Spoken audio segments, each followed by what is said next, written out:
गेली तिथल्या गट्टा काढला त्यात तर आमची चालते त्यातला पण तरी एक पसंत पडला होता तो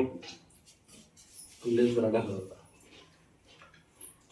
टाचणी करा म्हणलं पण ते मग कसं दिसत कसं दिसतं काय करायचं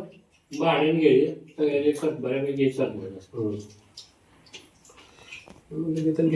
पाचशे घालवण्यापेक्षा 100 मध्ये आपली किंमत घेतल्यासाठी म्हणलं निदान 2 वर्ष टक्के गावली हा ठीक आहे.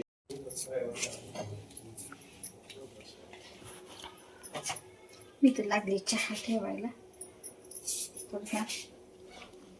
चहा ठेवते अगोदर मस्त असा आल्याचा टाकून द्यायचं थांब देते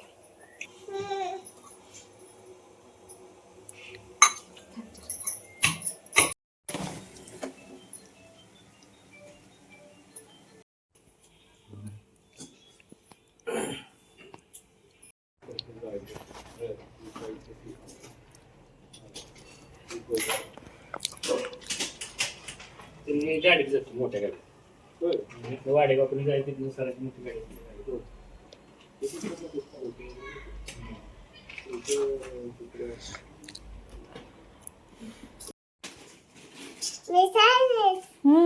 साडी नेसवली आणून तर मटर पुलाव करणार आहे तर वाटाणा आहे भरपूर तर म्हटलं चला आता वाटाणे भात करूया तेल तापले तर जिरे तमालपत्र टाकले आणि थोड्याशा मिरच्या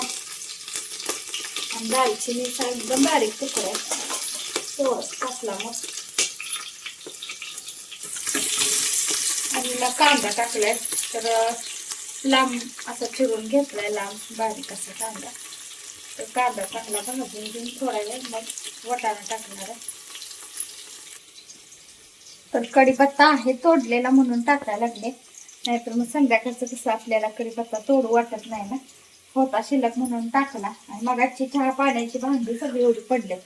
तर गोळा करून इकडं ठेवलेत आणि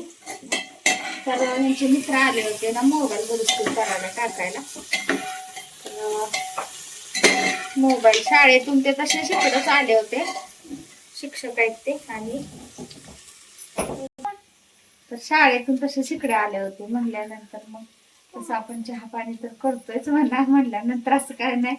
पण म्हटलं चला तर म्हणून मग चिवडा घरात केलेला होता चिवडा केला पण ना रेसिपी काय टाकलीच नाही आणि रविवारीच केला होता तर वाटाणा स्वच्छ धुतला आता टाकते मी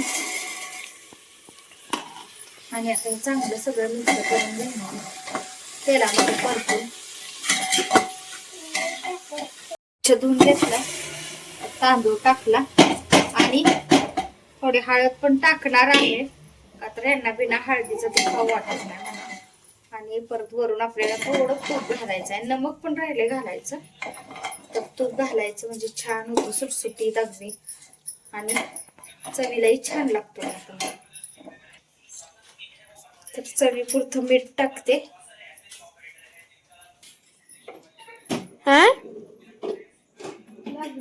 रांगोळी सांडायला लागली तर पाणी घातलंय अंदाजे आणि काय ते गॅस असेल तर 2 शिट्ट्यात होतोय भात बारीक गॅसवर मग 3 शिट्ट्या कराव्या लागतात मग पटकन होतो या कुकर मध्ये भात मोठ्या आमचा जो लहान कुकर आहे ना त्यामध्ये अगदी बारीक गॅसवर भरपूर शिट्ट्या निदान 4-5 कराव्या लागतात मग होतो ह्या मात्र ह्याला ना पटकन होतो भात आता थोडं तूप टाकते आणि शिट्ट्या करून घेते मग झाला आपला तयार भात तर आता भात होतोय पसारा पडलाय सगळा पसारा आता आवरायचा आहे भांडी पण आता जेवल्यावरच भांडी डायरेक्ट घासणार आहे मी आता काय नाही अनुची गाडी बघा किचन मध्ये आणि बघा अनुच आहे काही सगळं असं पसारा करून ठेवलाय कसं सगळं टॉवेल आणि खाली टाकलेत यांचं चालू आहे काम आता काय रांगोळी मुजवायला कोथिंबीर निवडली लागल तसंच घेत होतं तर निवडायची राहिली होती आणि भात पण इथं झालाय उघडून दाखवते तर भात आपला तयार झालाय तर हळद घातल्यामुळं पुलाव म्हणता येणार नाही की नाही हळद घातली आणि यांना हळदीशिवाय नाही बरं वाटत, तर हळद का घातली नाही म्हणून मग घातली हळद. आणि आता अनूला अगोदर वाढते का, तर अनूला भूक लागली म्हणून. आता मी भात खाणार. अनु म्हणते वाटाणा देऊ नको, वाटाणा भात केलाय आणि वाटाणा देऊ नको. तर नाही तर बेसन पिठाची पोळी बनवायला लागली. आणि नवीन तवा आहे ना, त्याच्यावर लागली बनवायला. आणि ते हे पीठ ना मी तयार केले. तर यात कोथिंबीर भरपूर अशी, तिखट आणि मीठ आणि आपलं बेसन पीठ आणि पाणी एवढंच टाकले. आणि हे बघा, तर ना मटर पुलाव केलेला होता,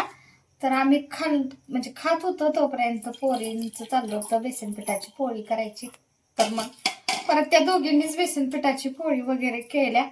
आणि नंतर मग खाल्लं आम्ही. आता सगळं पसारा हे आवरायचं आहे, भांडे वगैरे घासणार आहे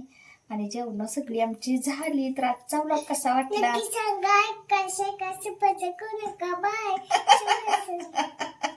सबस्क्राईब करायला विसरू नका असं अनु म्हणते बरं का, नाही तर तुम्हाला चुकीचं काहीतरी ऐकू जाईल, तर तसं काही नाही आहे की नाही. तर शुभरात्री सर्वांना आणि आजचा व्लॉग संपूर्ण पाहिल्याबद्दल धन्यवाद.